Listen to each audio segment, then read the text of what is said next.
Piles कई तरह का होता है जिसकी वजह से लोग बहुत ज्यादा परेशान होते हैं और उसके लिए काफी सारा इलाज करते हैं, लेकिन उनको कोई भी फायदा नहीं होता है। पाइल्स के अंदर जैसे कि बहुत तरह के पाइल्स होते हैं जिसके अंदर मस्से बनने लगते हैं लोगों के। कई बार ऐसा होता है कि खूनी बवासीर होता है। आज जिस पाइल्स की बात हम कर रहे हैं वह है सूखा पाइल्स। सूखा पाइल्स होता क्या है, सबसे पहले हम यह जानेंगे और इसके लिए ऐसी रेमेडी करेंगे जिसे करने के बाद आपको कितना ही पुराना सूखा पाइल्स की समस्या है वह जड़ से बिल्कुल खत्म हो जाएगा। तो सबसे पहले सूखा पाइल्स होता क्या है इसके बारे में जानेंगे। सूखा पाइल्स यानी कि गुदा मार के यहाँ पर सूखापन आने लगता है। उस एरिया पर आप देखेंगे कि चमड़ी जो होती है वह सख्त होने लगती है, कुछ गठान जैसा सख्त सा बनने लगता है और वह मस्से का रूप ले लेता है जिसके अंदर खुजली का संक्रमण होता है। और कई बार आपकी जो प्रेशर बनता है उसके बाद जैसे ही आप पोटी करते हैं तो मल भी जो होता है वह सूखा आता है। इस तरह से बंद करके मल आता है। तो यह होता है सूखा पाइल्स, यानी कि पाइल्स की समस्या इस प्रकार की होती है जिसके अंदर आपके गुदा मार के यहाँ पर सूखापन रहता है।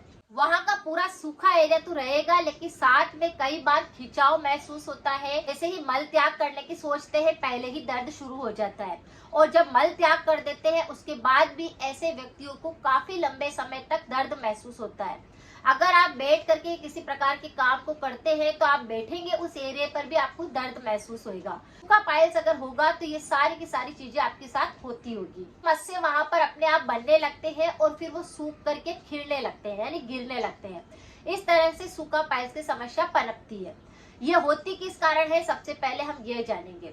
जैसे आप देख ही रहे हैं कि आजकल के व्यक्ति क्या कर रहे हैं कि सब्जी को कम खाते हैं, लिक्विड सब्जी कम खाना पसंद करते हैं जिसकी वजह से उनके गैस रहती है, कब्ज की दिक्कत होने लगती है, पेट पूरी तरह से साफ नहीं होता है।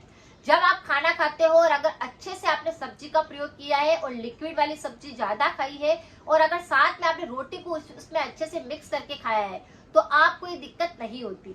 लेकिन हम सब देख रहे हैं कि आजकल सूखी सब्जी सब लोग खाना पसंद करते हैं जिसकी वजह से उनके सूखा पाइल्स की समस्या ज्यादा बढ़ रही है। अगर आप सब्जी कम खाते हैं लेकिन अगर आप फाइबर वाली चीजें भी नहीं खाते, जैसे किसी भी फल को आप नहीं खा रहे हैं, तो अगर फाइबर वाली चीजें आप नहीं खाएंगे, जैसे मैदे की बनी हुई वस्तुओं का सेवन ज्यादा करेंगे तो क्या होगा, फाइबर नहीं जाएगा जिसकी वजह से पेट में कब्ज रहेगी, मरोड़ लगेगी और खाना सही ढंग से डाइजेस्ट नहीं हो पाएगा जिसकी वजह से मल जो होगा वो पूरी तरह से बनने लग जाएगा, आंतों के अंदर मल चिपकने लग जाएगा जिसकी वजह से कब्ज रहेगी और फिर इस प्रकार से सूखा पाइल्स की दिक्कत होएगी। अगर किसी के शरीर के अंदर पानी की कमी होती है तो भी ये दिक्कत देखने को मिलती है, या फिर आप बहुत ज्यादा जंक फूड खाते हैं, बाहरी आइटम ज्यादा खाते हैं, वाले आइटम का सेवन ज्यादा करते हैं तो भी ये दिक्कत देखने को मिलती है। यानी आप इस तरह की चीजें खाएंगे जो आपके खाने के अंदर उसमें पौष्टिकता नहीं है, फाइबर नहीं है, चिकनी चीजें हैं, मैदा की बनी हुई चीजें हैं, तो वो सब चीजें आपके गुदा मार के यहाँ पर इन्फेक्शन को पैदा करेगी जिसमें सूखा पाइल्स के होने की दिक्कत सबसे ज्यादा होती है। क्योंकि जब भी व्यक्ति कोई खाना खाएगा पेट साफ नहीं होएगा, खाना सही ढंग से पचेगा नहीं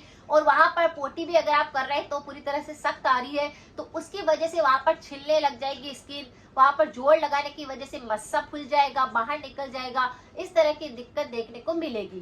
कई लोग ऐसे होते हैं जिनको कि मैदा की चीजों से दिक्कत हो सकती है और कुछ लोग ऐसे होते हैं जिनको कि बेसन से बनी हुई चीजें खाने पर भी कब्ज होने लगती है। तो सबसे पहले आपको रीजन को जानना है कि आपने ऐसा क्या खाया है जो कि आपके मल को बांध करके ला रहा है, आपका मल बंधा हुआ आ रहा है, ये आपको पहले चेक करना है। अगर आप लिक्विड चीज ज्यादा लेंगे, पानी की कमी नहीं होने देंगे तो ये सारी दिक्कतें नहीं होगी। लेकिन अगर मैं आपको एक ऐसा उपाय बताती हूँ जो आप किसी भी प्रकार का भोजन कर रहे हैं लेकिन साथ में इस चीज को अगर 1 चम्मच भी आप इंक्लूड कर लेंगे तो आपकी पुरानी से पुरानी कब्ज भी बिल्कुल सही होगी, आपकी सूखा पाइल्स की समस्या नहीं होगी और आपकी अगर पाइल्स की समस्या है भी सही तो वहां पर सख्तपन की बजाय वहां पर नरम हो जाएगा एरिया। तो आपके लिए बहुत ही अच्छा उपाय है, आप इसे कर सकते हैं। जैसे कि हमेशा आप जानते ही हैं कि आजकल खान पान बहुत ज्यादा बिगड़ चुका है, घी की मात्रा सबने कम कर दी है और अच्छा घी मिलता नहीं है जिसकी वजह से लोग उसे खाना भी कम कर दिया है। अगर किसी भी व्यक्ति को सूखा पाइल्स की समस्या है और अगर आपकी बंधी हुई पोटी आती है, अगर वहां पर बहुत ज्यादा दर्द महसूस होता है, आंतों के अंदर काफी ज्यादा आपकी खिंचाव पैदा होता है और दर्द बहुत ज्यादा रहता है, तो आपको घी खाना शुरू करना है। आपको क्या करना है, देसी गाय का 1 चम्मच घी आपको लेना है, 1 गिलास पानी आपको पहले थोड़ा गर्म कर लेना है, उसको गुनगुना कर लेना है, पानी की जो गुनगुना इतना रखना है कि उसका टेम्परेचर आप चेक करेंगे तो 30 डिग्री होना चाहिए। ज्यादा गर्म पानी यहाँ पर आपको नहीं लेना है। उसके अंदर जो आपने मेल्ट किया है घी, उसकी 1 चम्मच भरकर उसके अंदर आपको डालनी है और रात को सोते समय पर इस पानी को आपको धीरे धीरे करके पीना है। यानी पीना नहीं है, इस पानी को आपको खाना है। इस तरह से इस पानी को आप एक एक घूंट करके पिएंगे तो सुबह ही आपका पेट पूरी तरह से साफ हो जाएगा। मल द्वार के वहां पर जितने भी इंफेक्शन है वह सही हो जाएंगे। अगर वहां पे बहुत ज्यादा सख्तपन आ रहा है तो वह बिल्कुल नरम हो जाएगा। अगर किसी भी प्रकार की आंतों की समस्या भी अगर आपको होती है तो वह जड़ से साफ हो जाएगी। ये देसी नुस्खा है और इसको अगर जो भी व्यक्ति करेगा, पायल्स की दिक्कत नहीं होगी, मस्से नहीं बनेंगे, खूनी बवासीर नहीं होएगा, वहां पर किसी भी प्रकार का दर्द नहीं होएगा, बहुत सारी बीमारियों से आप बच जाएंगे। और जो खुजली का संक्रमण बहुत सारे लोगों को होता रहता है वह नहीं होगा। तो अगर आप चाहते हैं कि आपकी गुदा मार्ग के वहां पर किसी प्रकार का इन्फेक्शन ना रहे, आपका जो मल भी है वह पूरी तरह से सॉफ्ट निकले, आपको किसी प्रकार का दर्द ना हो, तो आप इस रेमेडी का प्रयोग कर सकते हैं। ये देसी नुस्खा आपके काफी सारी बीमारियों को सही करेगा, आपके आंतों को भी बिल्कुल साफ कर देगा। 1 ग्लास गुनगुने पानी के अंदर 1 चम्मच देसी घी डालना है और उसका सेवन आपको सोते समय पर करना है। यह आपकी बहुत सारी बीमारियों को बचाएगा। तो हो गया अंदरूनी उपाय, लेकिन बाहरी तौर पर भी आप अपने गुदा मार्ग के इन्फेक्शन को सही कर सकते हैं। रोज नहा ले, उसके बाद साफ करके एरिया को उस जगह पे आप थोड़ा सा देसी घी लगाते हैं तो खुजली नहीं चलती है, कीड़े होते हैं तो वो नहीं खाते हैं। अगर आपके आंतों के अंदर किसी प्रकार का इन्फेक्शन होता है तो वह सही होता है, गुदा मार्ग का इन्फेक्शन बिल्कुल सही हो जाता है। यानी बहुत सारे लोगों को वहां पर दाने बन जाते हैं, खुजली चलने लगती है, स्किन खराब हो जाती है या फिर वहां पर मस्से बनने लगते हैं। तो अगर आप देसी घी वहां पर भी लगाएंगे तो वहां के एरिया पूरा क्लीन रहेगा, इन्फेक्शन नहीं होगा और बहुत सारी बीमारियों से आप बच जाएंगे।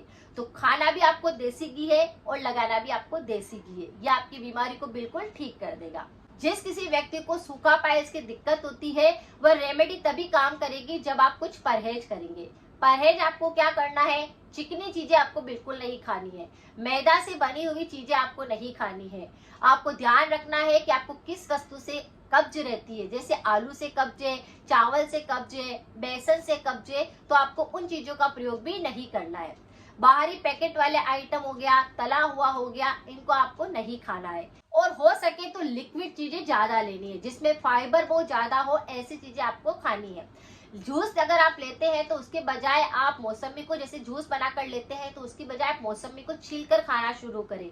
ये उसके अंदर आपको पूरा पोषण मिलेगा, पूरा फाइबर जाएगा, जिसकी वजह से भी आपकी ये सारी दिक्कतें नहीं होगी। तो फाइबर वाली चीजें ज्यादा खानी है। अगर आप रोटी भी खाते हैं तो मोटे आटे की रोटी खानी है, जिससे कि आटा थोड़ा मोटा रहे तो उसमें फाइबर रहे। सब्जी आप खाते हैं तो लिक्विड वाली सब्जी ज्यादा प्रयोग करनी है, सूखी हुई सब्जी का प्रयोग कम करना है। तो इस तरह से लिक्विड चीजों को ज्यादा लेना है, इस बात का आपको ध्यान रखना है। तो कुछ परहेज करेंगे, कुछ सावधानी रखेंगे। और अगर आपके इस प्रकार पायल्स की दिक्कत हो रही है और गुदा मार्ग के यहाँ पर इन्फेक्शन रहते हैं तो इस पर मेरे और भी बहुत सारे वीडियो है, आप चाहे तो उनको भी देख सकते हैं। सारी रेमेडी 100% इफेक्टिव है। कमेंट में अपना फीडबैक जरूर लिखा कीजिए, जिससे कि मेरा हौसला बढ़ सके, मैं आपके लिए और अच्छे वीडियो लेकर आ सकूं।